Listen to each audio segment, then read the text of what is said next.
Welcome to the REALL Academy, brought to you each Saturday at 10:30 a.m. Eastern Standard Time by the Leadership Doctors, Dr. Sheka Houston and Dr. Tammy Taylor, best-selling authors, consultants, and speakers of Create and Educate LLC. Create and Educate LLC is an educational consultant and literary firm that provides professional development to schools and community. Their goal is to transform organizations with the REALL Resilience Framework used to increase their school report card grades 2 and 3 grade levels in 1 year. REALL stands for Respect, Excellence, Accountability, Literacy, and Leadership. This framework is used to coach leaders and teachers and build student efficacy while putting systems in place that aligns the work of the school improvement, making the process manageable. When the work is manageable, teachers and leaders don't stress out or burn out. The Leadership Doctors alignment systems are designed to help schools evolve and grow, all while instituting protocols and processes designed to promote collaboration and collegiality. Alignment systems are frequently referred to as a key element of success in the improvement process. In the sport of rowing, all rowers must put their oars in the water succinctly, creating a system for their boat to reach maximum speed. So schools that want to improve are bringing in the Leadership Doctors to teach them all about the alignment systems that must be in place for school improvement to be accomplished at high levels. The dynamic duo provides insights into educational topics through their international platform, which includes educators, parents, and community members as a way to support important entities that make communities thrive. This is their way to pay it forward and provide the support they needed through their platform. They get into the weeds of work with leaders through their TrustMate Institute that you should contact them about today by filling out the contact form on their website.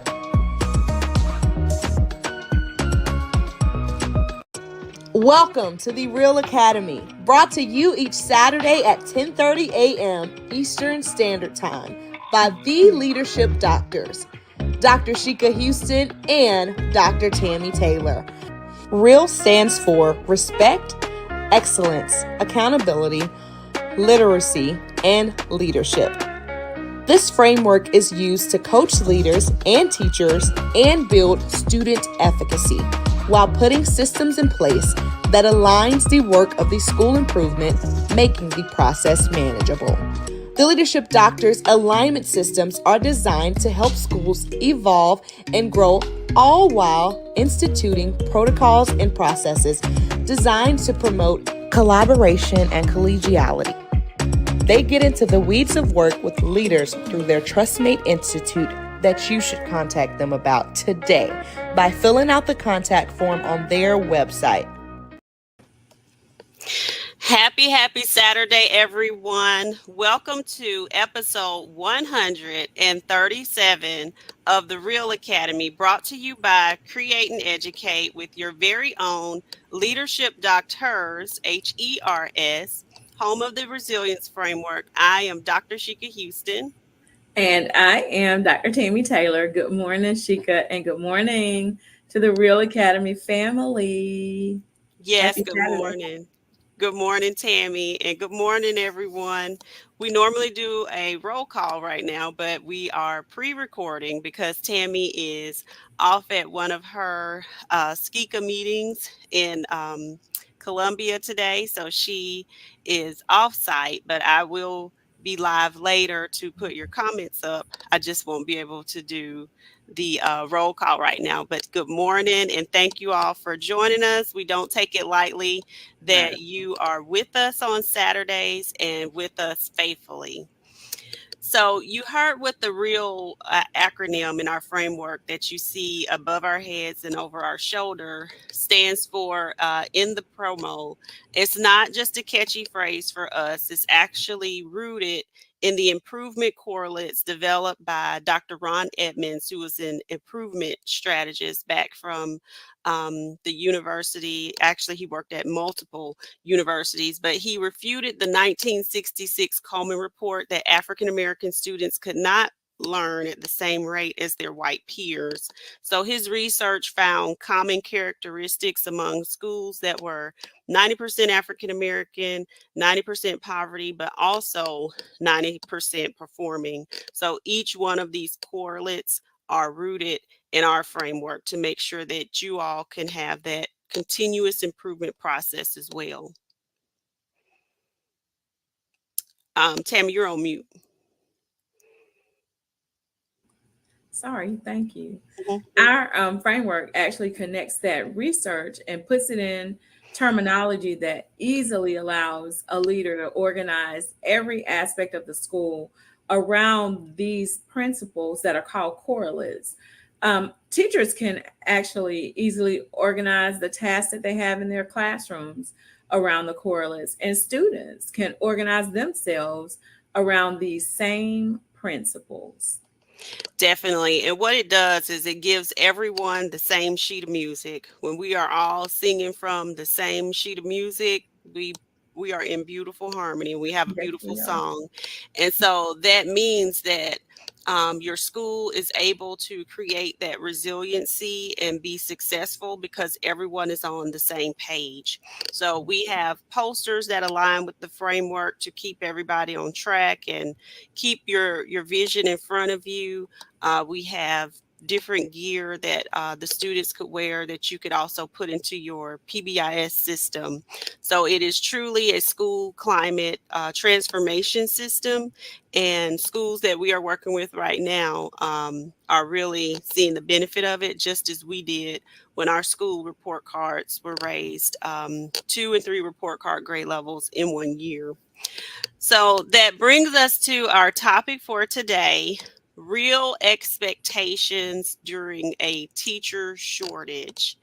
A lot of people, this is something that everybody is facing during this different times of hiring and trying to find teachers, but the expectations must stay real. So Tammy's going to start us off. Yes, let's start with respect because in a climate where teachers are in high demand, it's essential that we recognize and honor the dedication and hard work of educators. One way that we can show respect is by providing competitive salaries and benefits that reflect the value of the contributions that these educators are making to our schools and to society. Additionally, fostering a culture of appreciation and gratitude can boost morale and retain talented teachers in our buildings. Additionally, another very important thing that we have to remember about respect, though, is that we have to respect the needs of our schools. We have to pay careful attention to our school's culture and be mindful of team dynamics. So, although it's tempting, we just can't fill a space with a warm body, knowing that that individual doesn't embody the characteristics that's going to match our school's needs. This is a very crucial part of respecting the process that we have to trust that process. Most definitely, Tammy, you are spot on with everything that you said. And I think we need a t-shirt that says hashtag no warm bodies, because we cannot settle for that, because that is not what's good for students, for schools, or for the community. So that takes us to excellence next. And we don't have our girls with us, so I'm having to go back and forth now with the banners, and it just made me sad. But for excellence, and for those of you who don't know, I'm talking about our media interns that used to do the background stuff for us.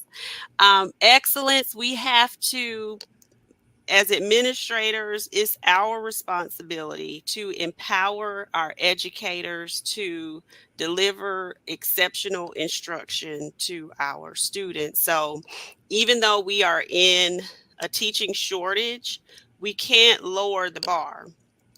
We still have to take it upon ourselves to make sure that people are empowered. And I think I had a meeting the other day where someone was stating that, well, when people get the job, that's the job. It's their job to come in and, do what they're supposed to do. And it is, It is but definitely. it's still our job to make sure that they are empowered to do what they do, because what we do in education can be really taxing, especially if you're in a high needs area. You have to consistently remind everyone of the why. You have to continuously put that back in front of people to make sure that you are reminding them of why we are doing what we're doing, because it's easy to become desensitized to certain situations and certain circumstances. So that constant reminder, that's the job of the leadership in the building and in the district. So continuously taking people back to the vision, that should be something that's posted and stated multiple times. Everyone should be reminded, and reminded with enthusiasm. They should see excitement in you as the leader. You should look happy to be there, because you want that to be infectious and you want that energy to transfer to everyone else, because that's what you want in front of your students in the classrooms. You should also be reminding them of their commitment to continuous improvement by instilling that growth mindset. And a lot of people, I think, make the mistake of saying, oh, yeah, we have a growth mindset here. But you really have to cultivate that. It's a mindset shift. So that's work that you have to do. You can't just say we have it because we gave out a few growth awards. This is something that has to be also consistently talked about, because if you don't have growth, you never get to excellence. So growth comes in multiple modalities, not just academically. We're talking about behaviorally. We're talking about maturity wise. You can recognize growth for lots of different things for children, but also for teachers as well. So that growth should be cultivated.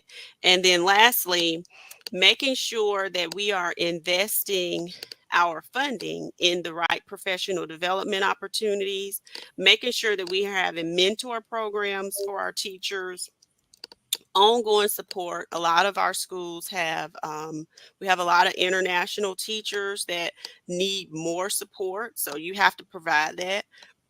Buddy teachers, people who are going to connect people to the community, things that you don't think about when you go to a new place, where to shop. All of those things have to be thought about, and that's our job as leadership. And I don't think it's just on the building level principals. We've got to start thinking about that from the HR dynamic as well. And so despite the shortage, we still have to have high standards for everything.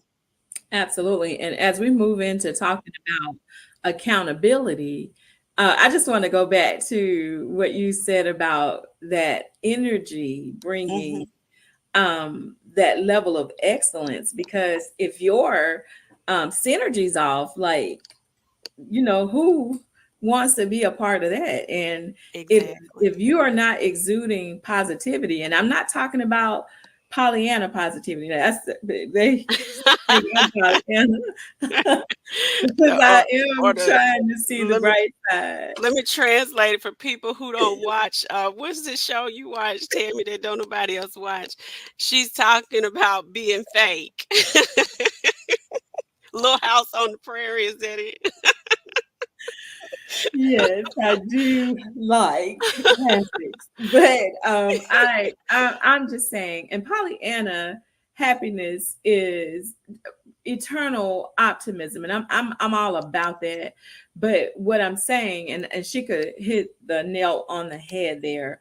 We don't want to appear disingenuous. Like, you Mhm. want people to know that you do have optimism, and you're positive in your outlook on things, and you want to generate positivity in your culture, but you also want to be the principal who's a realist and Mm-hmm. who comes with what's real to feel, and that is no pun intended, but you come in a real way so that people respect the fact that no, this is not ideal for us, and this might not be what any of us are expecting. This might not be what any of us want to do, but this is where we are. So let's pick up where we are and move forward, because that's the goal, as you were saying, to create that spirit of excellence. And I can think of no better way than to really reach back into that piece of accountability, because when we were in improvement, that was the attitude you had to have. I couldn't walk around there acting like I was happy to be in Mm-hmm. CSI. I wasn't. So, but I needed them to follow my energy. So I tried to make sure that it wasn't any toxicity coming from that. And Mm-hmm. so let's talk a little bit about accountability, because holding teachers accountable is crucial for maintaining those educational standards that Sheka was just talking about that ensure student success. We have to have clear expectations, regular evaluation, constructive feedback mechanisms, help. All those things are helpful in identifying areas for growth and areas that we can celebrate, as she mentioned before. We have to establish a culture of accountability in our schools, though, promoting transparency, like I was just talking about, and fostering a sense of real responsibility amongst the team. This is a really personal thing for me, because I truly do believe it's imperative to always keep in mind that the buck stops with me. Mm-hmm. I'm really serious, very, very passionate about my leadership. So I believe I have to be accountable for every aspect of the school. And that does include making good hires. The Mm-hmm. kids deserve it, the staff deserve it. Honestly, the school deserves it. Because when you make a bad hire, it throws off the dynamics in the cafeteria. The custodians are unhappy. Nobody's happy because it's just this hot mess that we Right. have going on. So, we have to be very, very strategic. And Mm-hmm. even amidst a terrible shortage of teachers, guys, we still have to be intentional in our hiring practices. We have to be very cognizant of who we are working with and be sure that we're getting our aces in the places that they belong and that are going to get us the best results. Most definitely, Tammy. And the only thing that I'll add to that before we move to literacy is that you cannot cower as the leader of a building. Even though we're in a teacher shortage, you cannot accept subpar from people because you're afraid that they're going to leave, or you're afraid that, oh, I won't have a teacher. You are going to have to make sure that you all are tapped into every resource, because my statement to people that I was talking to in leadership just the other day was that my sentiment would be, I will have a school full of virtual teachers before I will accept subpar or the basic minimum from anybody who feels like, oh well, I'm just not going to do, because what are you going to do about it? Who else are you going to get? I'll get somebody. That has to be the attitude, because if we lower the standard, that's hurtful to children, and that's not what we should be about. Absolutely. So as we move on to literacy, we know that literacy is the foundation for all academic achievement and lifelong learning in school. So we have to make sure that even during a teacher shortage, that this is something that is prioritized. We have to make sure that our teachers have the tools, the resources, and the knowledge to effectively teach reading, writing, and critical thinking skills. So it's important for teachers to know that 97% of children can be taught to read. So when we are looking at our data, we can't be looped into this fantasy of, oh well, we have this growth for 80% of the children, so that means 20% of them are not reading. We have to make sure that everyone is showing growth, and we don't get caught up into those words of, oh well, the data looks good, we got green over here. We have to make sure that every pocket is looked at, every demographic is looked at. We have to delve deep into our data to make sure that we are not creating travesties with our children. Even though it's a teacher shortage, we still are going to have high expectations and make sure that students and teachers are equipped with what they need. Another thing that I'll add to that So too, because excited to hear you say that, though. yeah, the mindset around interventionists. Some people are saying things like, "Oh, well, we can't even find teachers, so why are we going to hire interventionists?"